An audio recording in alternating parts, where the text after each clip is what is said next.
It's been open. That's crazy. Since when? He just called me on the Eric. He said your money logged in and it's open. See, I was think like, about that. It's all in. So people don't even know. it's done. It's early. Your money.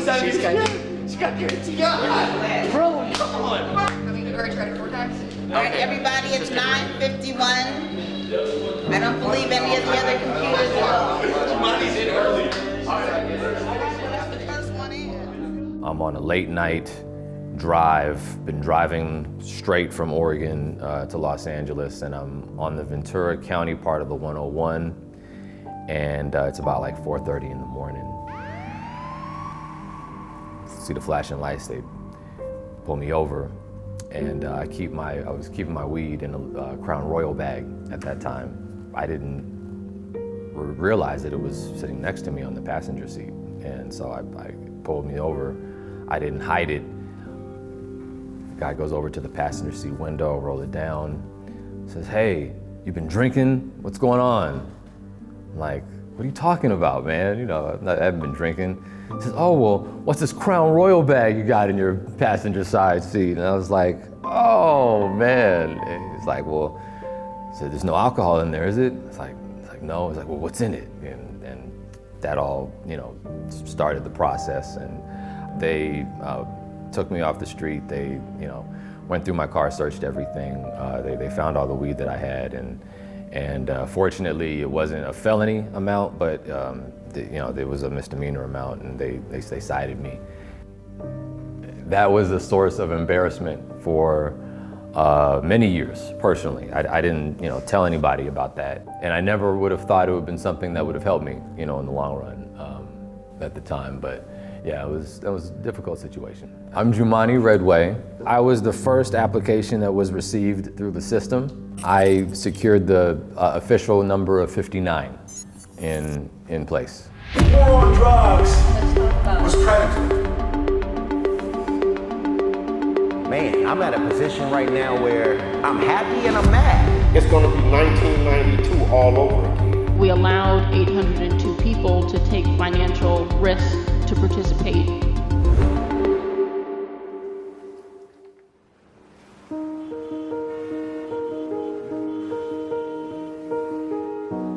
My name is Madison Shockley, record ID number 150. I'm the communications director of Life Development Group. I got involved as an applicant. Life Development Group became a great resource for me as an applicant, and then from there I continued to get involved further by contributing my own skills and talents and resources to the group.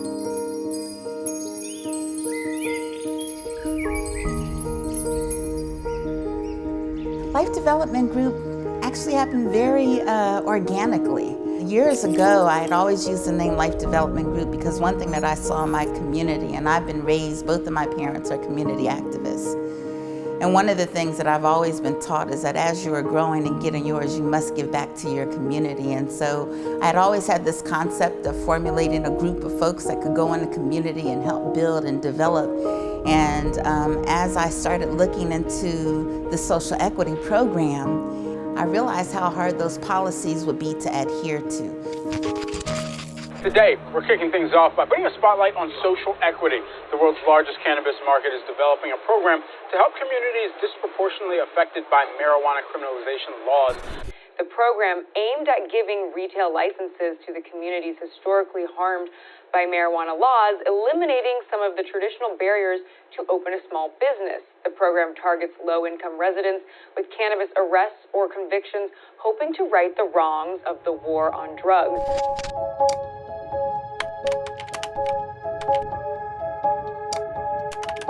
So the application process itself, preparing for it, there were a lot of things that you had to get together to even be able to apply. One was you had to have a lease or a deed on a property.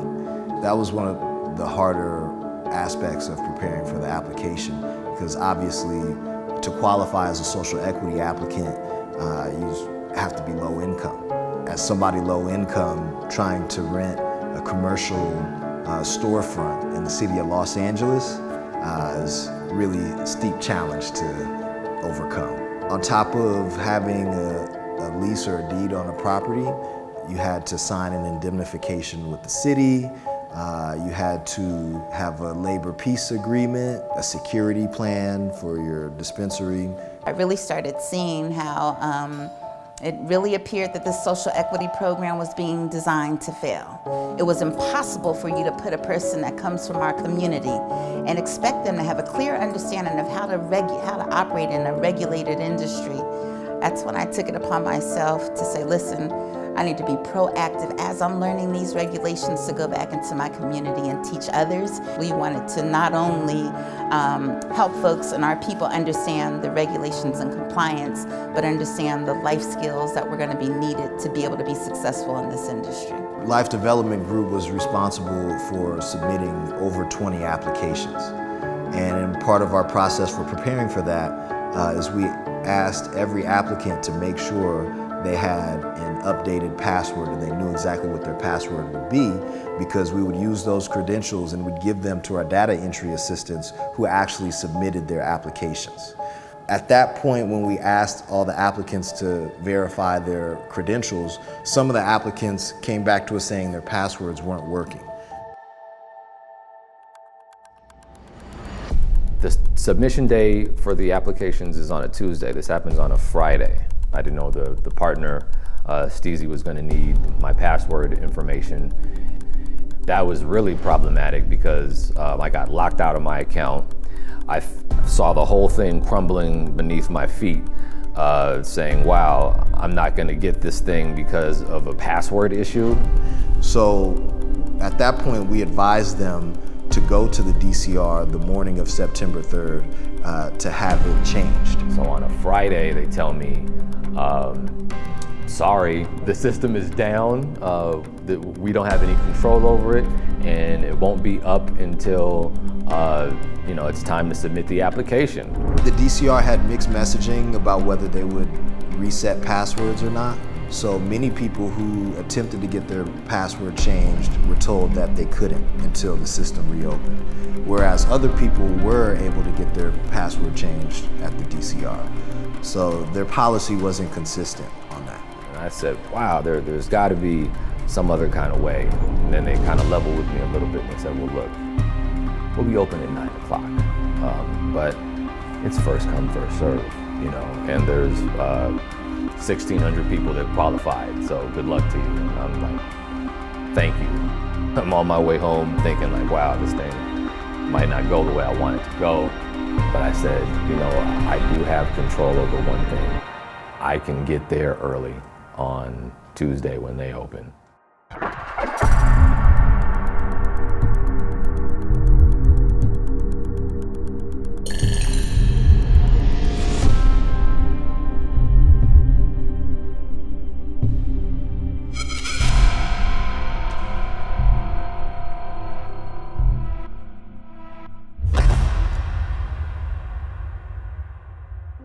It's been open. That's crazy. Since when? He just called me on the Eric. He said Jumani logged in and it's open. I was like, it's all in. September 3rd, to walk you through that day, I got to start a few days before. I helped lead and organize the effort to submit the applications that day. I hired about 25 data entry assistants. We held 3 training sessions for those data entry assistants in the days leading up to September 3rd. We had a top-notch IT team that helped us rig the room that we were in to connect every computer we had to a fiber optic internet connection.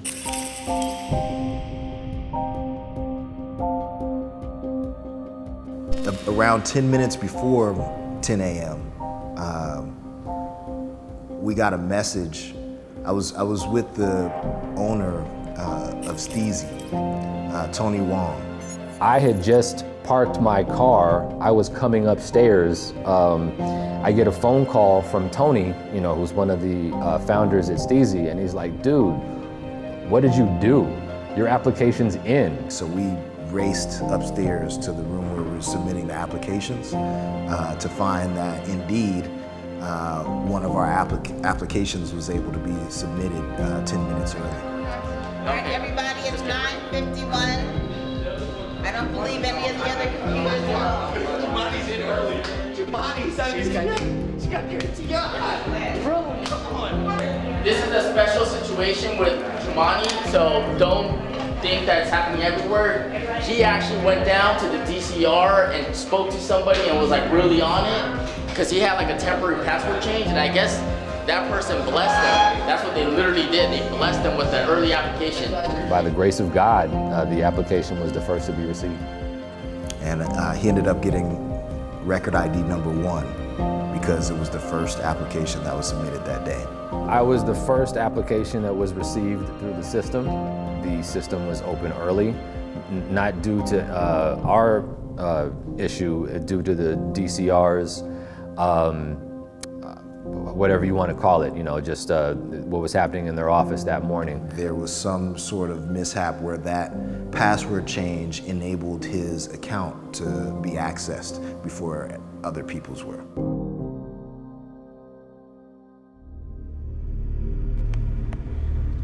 It's time. September 3rd, 2019. It's live.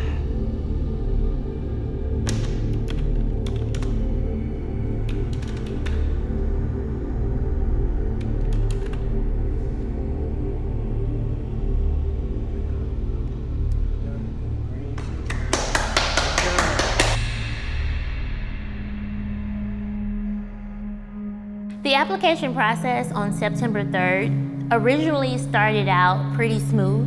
We had no problem logging in. We got a confirmation number. I thought it was perfect. I was just waiting on the next step. After that was done, I started looking for my application. I wanted to see what I uploaded, what time, just researching the Accela system. After the upload, there was no application. My documents weren't there. The entire application, all of the zoning, the bylaws, every single piece of document that was scanned in to this system and that was on file was not there. Hi, how are you doing this morning? I'm good. Okay, so basically the same letter requesting the timestamp. I can give you my ID as well. When I get to the DCR, there's over 70 people. Everybody's there. People couldn't log in. There were it was chaos at this office that morning. So I finally get to the front counter to speak with a representative. I was letting her know the issues that I was having. She said that she would review it and they would contact me. So I'm thinking, okay, well now what? What happens to my timestamp? This is crazy. So that day, I leave and I just wait for a response from the DCR. Eventually, a couple days later, it wasn't even a message. They didn't call, they didn't reach out and say, it has been fixed. I just so happened to check my account and there was a timestamp there and the documents were there.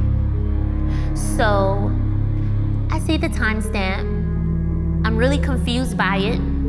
It had a timestamp of 10:02 and a few seconds, which I was a little skeptical about because, like I said, I had a recording and the minute and seconds from the recording did match the timestamp. We're here to protect each of you and to protect the society at large. We can't trust that you as an individual see the bigger picture. You, the individual business, see. And so regulation is not bad. Compliance is not bad.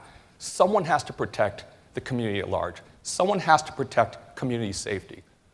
And that's part of our obligation. And we try not to get in your way, but we don't want the society to disintegrate, and we don't want that runaway train to crash. Accela is a multi-billion-dollar GovTech company. They're the largest government tech company in the country, and their connections run deep in government. Accela is the administrator, or they came up with the software for the application process for our submission on September 3rd. Apparently, the city contracted Accela with the $1 million contract to conduct the licensing process for phase 1. The total contract was $1 million, and it was broken up into several phases. So the initial phase was $300,000-$400,000, and each time they complete their scope of work for that phase, they get to move on to the next phase. What is that call to action for us? Why is 2018 unique? We need to mobilize and we need to move faster. We cannot let the technology revolution move faster with our citizens and consumers than it does with us as the protectors and us as the suppliers to facilitate this from a community standpoint. And so this is a call to action that the partnership between technology providers and service vendors such as Accela, and we are just one of many, and you who serve us as a country, this partnership needs to deepen and it needs to move faster and it needs to be much more serious. And when there's a call for us to respond, and never in the history, I believe, of our entire country or world has that call to respond been more important than today, and it's getting even more important by week. The good news is we're very profitable as a company, and one of the areas that he manages is how profitable. Initially, the city acted as if nothing went wrong, that there were no one that got in early. There was no problems. It was smooth, I believe they said. But when we realized that the DCR and Accela were putting out these statements, these press releases saying that everything went good, there was nothing wrong, we began to question what that meant, because we knew something was wrong. And we knew if he got in early, how many other people got in early.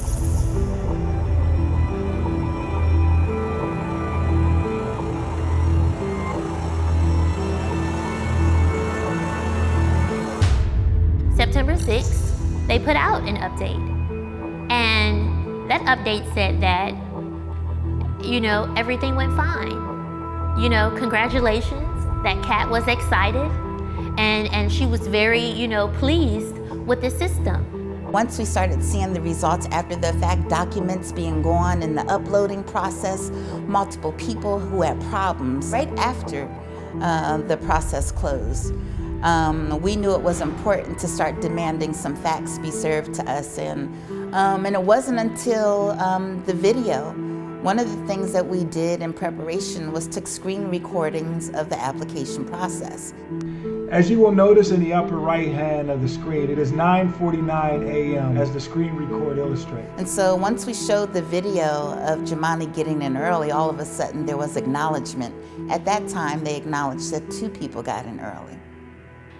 Ms. Doctor, if I could just interject, this is a very important point. I just want to make sure that we've done our due diligence and we've confirmed that the entire universe of applicants that were able to enter the system prior to 10 o'clock was a total of 2. So what we can say with confidence is that any application that was submitted prior to 10 a.m. was normalized to a 10 a.m. start time. My name is Jason Frankovitz, and I'm a software investigator and expert witness. The Accela case is not atypical when you're talking about a technology company that's trying to provide a technical service or software for an organization that is not particularly technically savvy themselves. The materials that were given to me when I was working on the case represented that everyone who got their password reset by going into the city office somehow wound up with privileged access early to the system over users who didn't have their passwords changed. Not because they were given it as a gift, but because there was an oversight in how the user administration was handled. I think that they didn't have a plan in place for what would happen if someone changed their password outside of the software system. If everything went according to plan on September 3rd, the perfect application process would have been where nobody could have got into the system until 10 a.m. At that point, when you did log in, there would have been a capture request there asking you if you're a robot or not, and you would have to click that. And then the fastest 100 applications that get completed from that point on should have been the first 100 that were selected. One of the things I saw when I was researching the evidence for this case was that there was no CAPTCHA in place for the login screen to access the system. I looked at video evidence of people actually logging into the system when it went live for the applications to be processed, and there was no CAPTCHA there. CAPTCHA is a software technique that tries to prevent automatic programs from logging into a system pretending to be a human being. If CAPTCHA isn't there, then a system can be accessed by a bot or by a server farm of bots. The whole reason you use a bot is because it can fill in the form on the web page faster than a person can physically type. Even if you preloaded all of your responses in a clipboard style utility application and just, paste, paste, paste, paste, you might be a little faster than a normal person, but you still couldn't do it faster than the computer. The computer is racing itself at that point. The systems that would prevent a bot from being used to complete an application would be pretty important to make sure that people are the ones that actually get a chance to apply. And then after 10 o'clock, we thought, oh, maybe that's just a fluke, right? 10 o'clock came, we did it, but we started noticing folks were having problems. Their uploads weren't uploading at the same speed as the person next to them.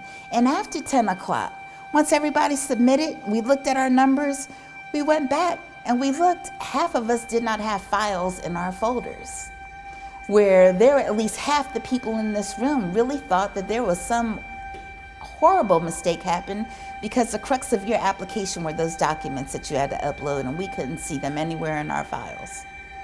After I submitted my declaration, I got some reports that certain users logged into the system to check on their applications and then found that the documents that they had uploaded when they initially applied were no longer there when they went back in to look in their accounts.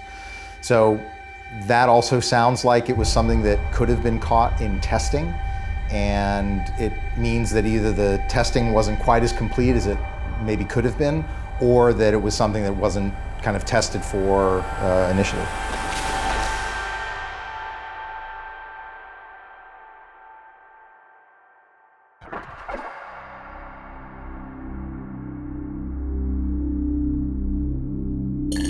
Certainly, look, if it had been me and that system had been breached like it was right before 10 a.m., I would have shut the whole thing down and just announced that we're doing this all next week, right? I would have shut it all down and done it next week. And the thing is it's more than two, right? I mean, she's just not even, there was about 30 people who had their passwords reset that morning, right? Every single one of those persons had access to the system before 10 a.m. Exactly. What they did or did not do, I don't know.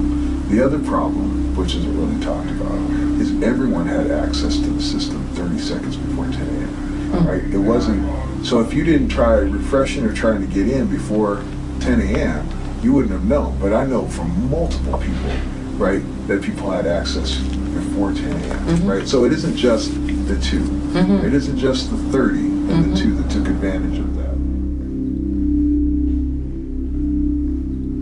In that conversation with Andrew Westphal, he confirmed that the Department of Cannabis Regulations knew that multiple people had gotten the system early. He knew that Cat Packer had lied. He showed consideration. It wasn't that he didn't care, but how concerned?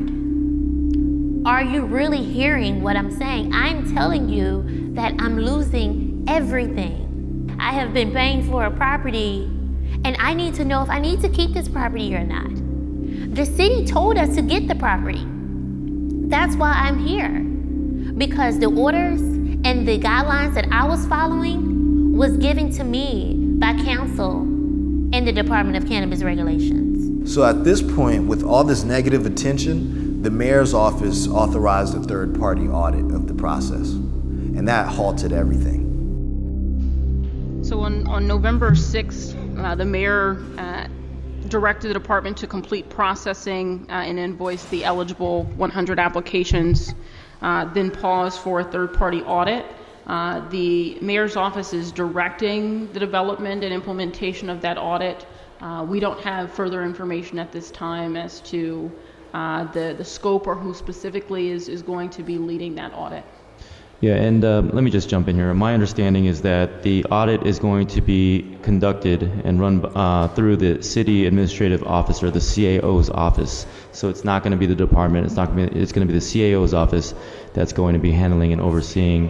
One thing that's important for me is, in addition to an audit of the department, I want to make sure that the audit includes a review and understanding of the Accela program itself, the software, the precautions that were built in, whatever safeguards there were, what worked, what didn't, but we have to have a full understanding of the entire system in order to... The city hired a third-party auditor that works for the city in the state of California to review the application process. And it took, a 6-month period for all this to come out, and the results of the audit came out. This whole thing feels like a big cover-up. First they said nothing went wrong, everything went smooth. Then the videotape comes out, and then they acknowledge and say 2 people got in early. Then you have another month go by, and they say, 14 people got in early. And they only said that because Andrew Westall said over 30 people got in early. And then we wait 6 months for the audit report. And they found indeed that 226 people got in early. And their interesting rationale for that was that there was miscommunication from the DCR's office, that in fact 10 a.m. was not the start time, and that it left applicants confused, their messaging. Well, we weren't confused.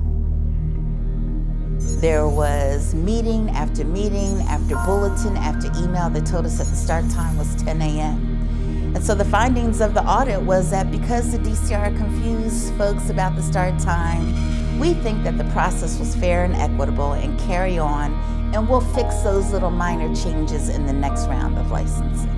But I was disappointed in the fact that the audit claimed that applicants were not disadvantaged in this process. I don't know how they determined that nobody was disadvantaged, or the DCR conducted the process in good faith, while at the same time they said that the department misled applicants about the start time. Although Jamani's application was the first to be submitted, it ended up being reviewed at number 59 because they normalized his application. So the city decided that a fair way to compensate for the fact that all of these people had logged in before they were supposed to was to take their starting time and just move it forward on the clock to the same clock time that people should have logged in at. Everyone whose application was normalized got an advantage, and that's because there were 3 steps to applying for the license. Step 1 is logging in. Once you logged in, you had to navigate to apply for a license. Then once you hit apply for a license, it took you to a waiver page. You had to read that and then hit continue. When you hit continue is when you actually began the application. Step 2 was beginning the actual application, and step 3 was submitting the application. There were a number of steps that each user needed to move through in order to access the system, upload their documents, and complete an application. The normalizing process did not take into account every step of that click path for every user of the system. When Jamani's application was normalized, they normalized it using the time from step 2 to step 3, and they didn't include the time it took him to go from step 1 to step 2. According to the audit, it took about 32 seconds to navigate from step 1 to step 2. So everyone who got normalized had a 32-second advantage on average over everybody else who started at 10 a.m. at the correct time. There are some issues with trying to normalize this problem using that technique. First of all, you need to normalize everybody. The whole purpose of normalizing is that you are taking a disparate set of inputs and you are giving them a common yardstick, a common standard against which to be measured. The second issue was that an idle server that is sitting there waiting to accept connections is kind of in a semi-virginal state. It's ready to go. It's not spending any cycles or any bandwidth taking care of existing users, because there are no existing users. The first people who connect are connecting to a faster machine. They're getting more responsiveness, they're getting more system resources. Other people who connect after, they now have to contend for shared resources, and there's no guarantee that the system is going to be processing their steps as efficiently as the people who got in earlier. So you basically just told me that that I would have been higher up. I would have been I would have gotten an invoice. I would have been in that first 100 applicants based off of the normalization, if they had done it correctly. Wow. I'm completely shocked right now. Oh my God. I thought it was only 14 people.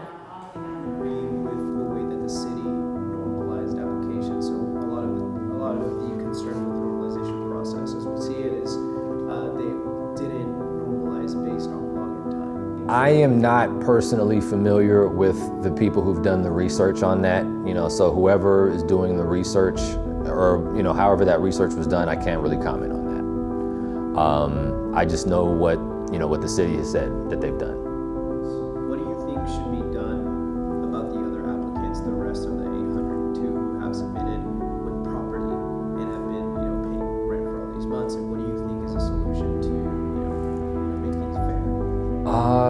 Yeah, I mean, fair is an interesting word. There were 800 applicants, there were 100 spots. There's gonna be 700 people that, we're gonna be unhappy with the situation. That being said, I do think that a first come, first served system is a difficult system, as we've seen, with some of the controversy. I don't know if that's the right system to go with moving forward.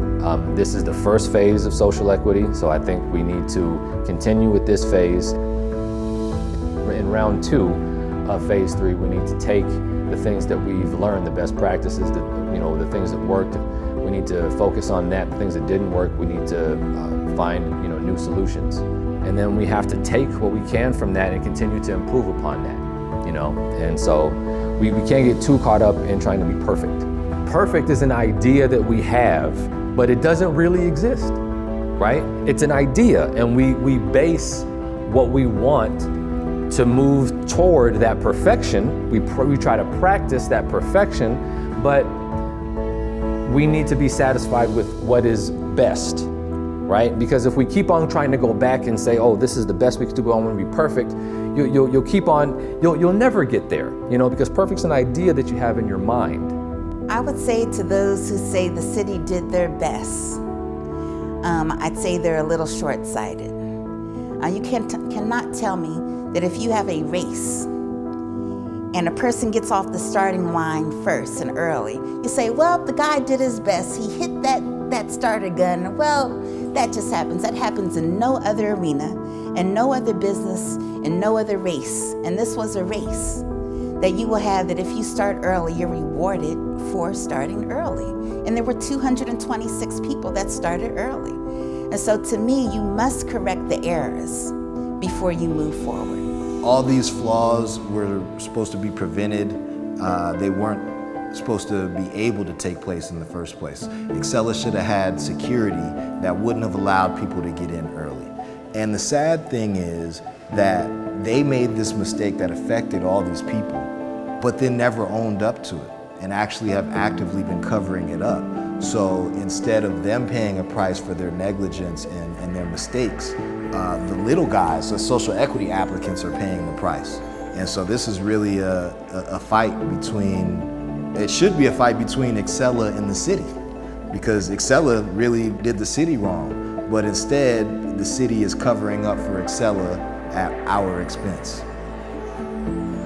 I think Andrew West Hall giving us that information about those applicants having early access actually did help us. They had to be, the truth had to come out.